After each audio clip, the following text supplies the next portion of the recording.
اقترب للناس حسابهم وهم فی غفلۃ معرضون، لوگوں کے لیے حساب کا وقت نہایت ہی قریب آ گیا ہے، جبکہ یہ غفلت میں پڑے ہوئے ہیں، منہ پھیرے ہوئے ہیں سارے لوگ۔ بلکہ اللہ کے نبی صلی اللہ علیہ وسلم اپنے زمانے اقدس میں یوں ارشاد فرمایا کرتے کہ میں اور قیامت اس طرح سے ہیں، یعنی اتنا قریب ہیں جیسے انگلیاں۔ 1400 سال پہلے کے عرصے کو حضور نے قریب فرمایا، تو اب تو ہم بالکل ہی قریب آئے ہیں، اس طور پر کہ قیامت ہمارے سر پر ہے۔ ساری نشانیاں ظاہر ہو چکی ہیں، محض چند بڑی نشانیوں کو آنا باقی ہے، جس کے بعد قیامت قائم ہو جائے گی۔ ہمارے بزرگوں نے آج جو موجود ہیں، انہوں نے بھی جو پیشین گوئیاں کی، اے لوگو تم بہت زیادہ پھیلنے کی کوشش نہ کرو، اس لیے کہ سب سے بڑے فتنے، سب سے بڑی علامات قیامت کی جو آنی ہیں وہ بالکل قریب ہیں تمہاری زندگیوں سے۔ دجال کا ظہور، یاجوج ماجوج کا نکلنا بہت ہی قریب ہے۔ اللہ تعالیٰ قرآن میں آج کی اس پارے میں ہم نے یہ بھی پڑھا، حتیٰ اذا فتحت یاجوج و ماجوج، یاجوج ماجوج کو کھول دیا جائے گا۔ یہ کوئی دو آدمی نہیں ہے، ایک بہت بڑی فوج ہے، بہت بڑی فوج، اتنی کہ انسانوں سے بھی زیادہ ہیں۔ اور یہ جب دنیا میں داخل ہو جائیں گے، ان کو اللہ تعالیٰ نے جزیروں پر قید کیا ہے۔ سد سکندری قرآن پاک میں اس کا بھی ذکر آیا ہے، کل 16ویں پارے میں ہم نے پڑھا تھا۔ حضرت ذوالقرنین ایک بزرگ ہیں جن کا تذکرہ آیا ہے، سکندر ذوالقرنین، اللہ نے ان کو پوری دنیا کی بادشاہت عطا فرمائی تھی، تو ان کو اللہ تعالیٰ نے حکم دیا تھا کہ یہ یاجوج ماجوج اس زمانے میں بہت فساد مچاتے تھے کہ ان کو قید کر دو کہیں پر۔ تو لوگوں نے آپ سے کہا، قالوا یا ذا القرنین ان یاجوج و ماجوج مفسدون فی الارض فہل نجعل لک خرجا، یہ زمین میں اتنا فساد مچاتے ہیں تو آپ ہمارے لیے کوئی ان سے نکلنے کا راستہ بنا دیجئے۔ تو انہوں نے ایک دیوار بنائی تھی جس کا ذکر قرآن پاک میں ہے۔ حضرت ذوالقرنین نے سیسا پگھلا کر کے ایک بہت ہی مضبوط دیوار کھینچی۔ وہ دیوار کہاں ہے اللہ بہتر جانے، ہمیں قرآن نے اتنا کہا ہے کہ انہوں نے دیوار میں انہیں قید کیا۔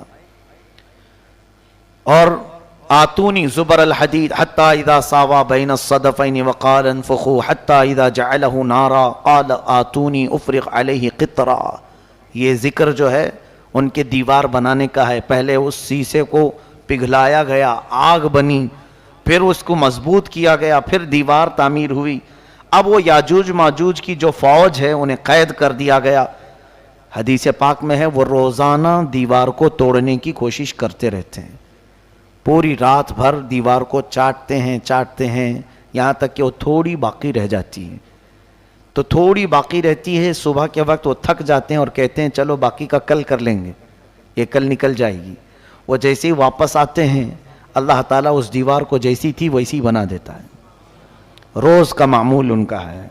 اور پھر فرمایا گیا کہ اخیر میں وہ یہ کہیں گے، پوری دیوار کو چاٹتے چاٹتے یا توڑتے توڑتے قریب کو پہنچ جائیں گے، تب وہ یوں کہیں گے انشاءاللہ کل تو ختم ہو ہی جائے گی، اللہ نے چاہا تو وہ جس دن وہ کہیں گے تو پھر وہ دیوار ٹوٹ جائے گی، انشاءاللہ کا استعمال کریں گے۔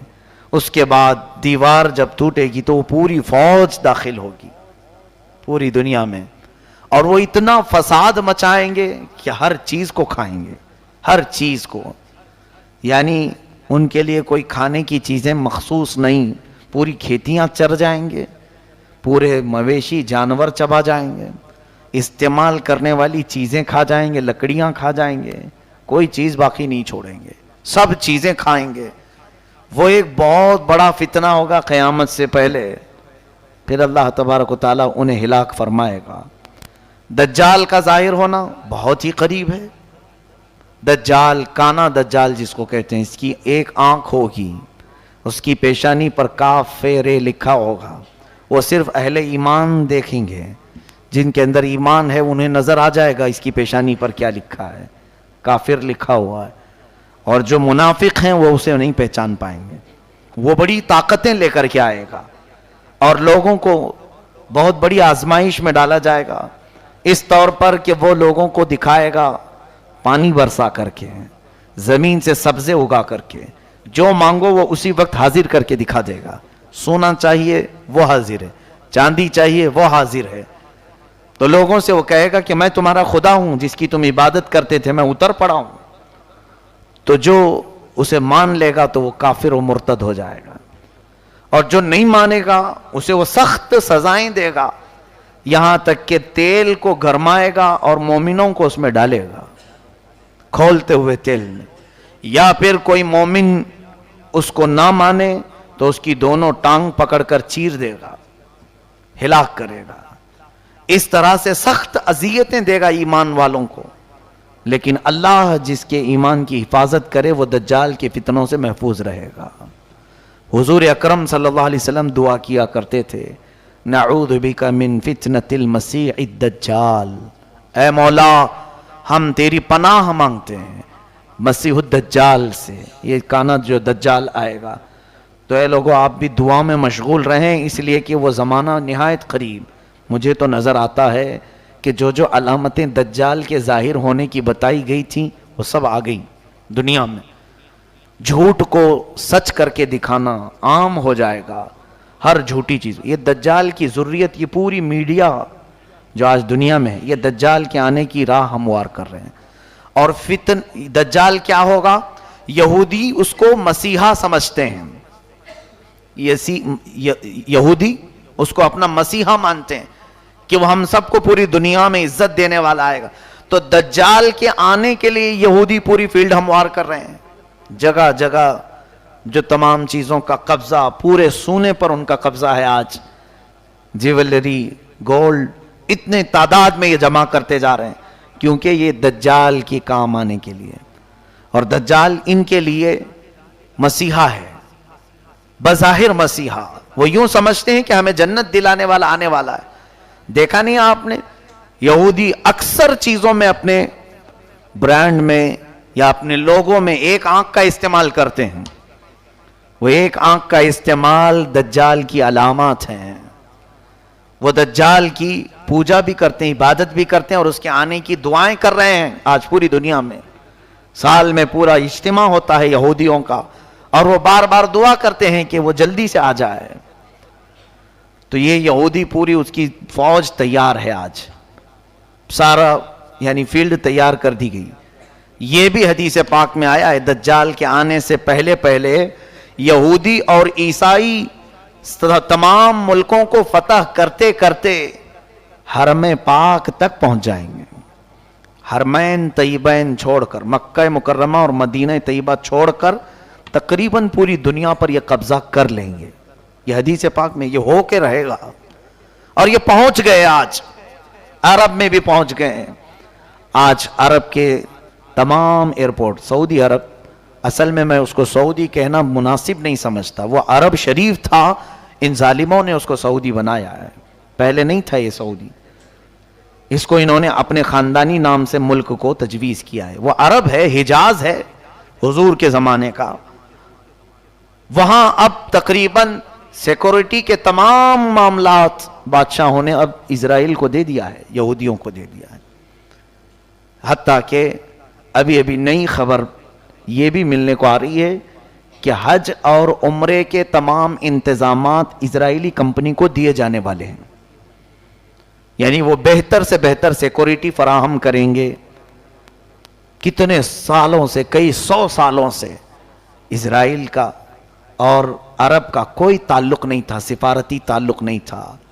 ابھی جا کر کے یہ تعلق بھی قائم ہونا شروع ہوا کہ براہ راست سعودی عرب سے پروازیں، طیارے، پلین اسرائیل جا سکتے ہیں، آ سکتے ہیں۔ یہ ساری چیزیں ہموار ہو گئیں، ان کی تمام دوستی کھل کر کے آ گئی اب، یعنی یہ یہود کو عرب میں داخل کرنے کے تمام راستے پیدا کر چکے ہیں۔ کیا یہ علامات نہیں؟ حضور صلی اللہ علیہ وسلم کی حدیثیں پڑھو، دجال کے آنے کی اور کیا علامات ہیں؟ فرمایا عرب جب کثرت سے گناہ میں مبتلا ہو جائیں گے، کثرت الخبث، یعنی خباثت عام ہو جائے گی۔ اسی کی تو ایک کڑی ہے کہ اب عرب میں بیچ بننے جا رہے ہیں، سینما تھیٹر کھلنے جا رہے ہیں، جوے کے اڈے اوپن ہو رہے ہیں۔ یہ میرے آقا نے فرما دیا تھا، عرب جو ہے خباثت میں مشغول ہو جائیں گے، علل اعلان برائیوں، پہلے سے تو تھی ان کے اندر لیکن اب کھل کر کے۔ یہ دجال کے آنے کی بڑی بڑی علامتیں ہیں۔ دریائے تبری جس کے متعلق یہ فرمایا گیا اس کا پانی سوکھ جائے گا تب دجال آ جائے گا۔ ابھی ہم نے رپورٹ میں دیکھا ہے کہ 2 یا 2.5 فٹ پانی اس میں بچ گیا ہے دریائے تبری میں۔ یہ تمام چیزیں اتنی قریب ہیں، اور میرا مولا فرماتا ہے اقترب للناس حسابهم وهم فی غفلۃ، بہت ہی قریب آ گیا ہے لوگوں کے حساب کا وقت جبکہ یہ غفلت میں پڑے ہوئے ہیں۔ ایسا لگتا ہے کہ کچھ حساب دینا ہی نہیں ہے۔ قیامت کے آنے کے آثار تمہارے لیے سب چیزیں جو میرے آقا نے فرمایا سب کھل کر کے آنے لگیں، پھر کیوں ہم واپس جانے کی انتظار میں نہیں؟ اپنے لیے تیاریاں آج دیکھیں، بچہ بچہ گھر میں اپنے ماں باپ سے ایک چیز پوچھتا ہے، عید کے میرے جوڑے کون سے ہیں؟ ماں باپ یا پھر تقریباً آج اکثر لوگوں کو آپ کسی مارکیٹ میں ہی دیکھیں گے، سارے بازار بھرے ہوئے ہیں آج۔ کیوں؟ عید کی خریداری ہے، عید میں پہننا تو ہے۔ میاں ابھی عید تو 15-20 دن باقی ہے لیکن تیاری اب سے شروع ہے۔ ٹیلروں کے پاس جانا اور پھر اپنے سجنے سنورنے کے سامان لینا، یہ سب چیزیں ہو چکی۔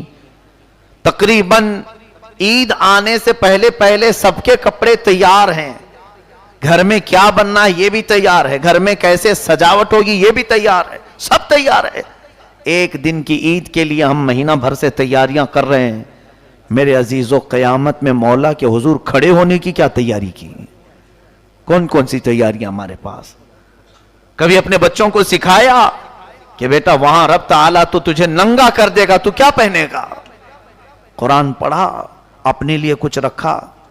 کہیں تمہاری کوئی چوپڑی میں چھوٹی سی نوٹ بک میں لکھا ہوا ہے کہ میں نے اپنی زندگی میں اتنے ختم قرآن کیے ہیں، اتنی تسبیحات پڑھے ہیں، اتنے ذکر کیے ہیں؟